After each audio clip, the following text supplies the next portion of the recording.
আজকে রমজানে চতুর্থ দিন। রমজান সংযমের মাস, সংযমের মাস। আর আমরা খুব ভাগ্যবান একটা রমজান মাস পেয়েছি, আমাদের আত্মশুদ্ধির মাস।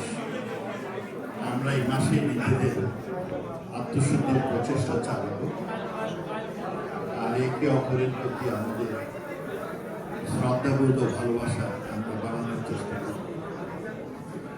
মানুষকে সেবা করার মাধ্যমে আল্লাহ সেবা করা হয়, আমরা এই ব্যাপারে নজর রাখবো।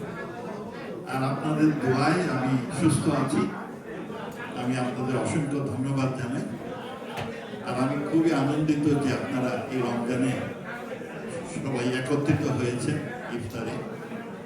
আপনাদের এই রমজান মাস সুন্দর হোক, সার্থক হোক, উজ্জ্বল হোক, আমি সেই প্রার্থনা করি। এই রমজান মাসে আপনারা যে চারিত্রিক আপনার ডিসিপ্লিন গ্রহণ করবেন, সেটা যদি সারা বছর আপনারা মেনটেন করবেন, আমি সেই আশাবাদ ব্যক্ত করে এখানে শেষ করছি। আপনাদের অসংখ্য ধন্যবাদ। ধন্যবাদ জনাব doctor A K Abdul Muin sir, আপনাকে আন্তরিকভাবে ধন্যবাদ। সুস্থ শরীর নিয়েও আপনি আমাদের মাঝে এসে উপস্থিত হয়েছেন। আমি সংগঠনের পক্ষ থেকে আপনার প্রতি কৃতজ্ঞতা প্রকাশ করছি। আমি মঞ্চে আসন গ্রহণ করার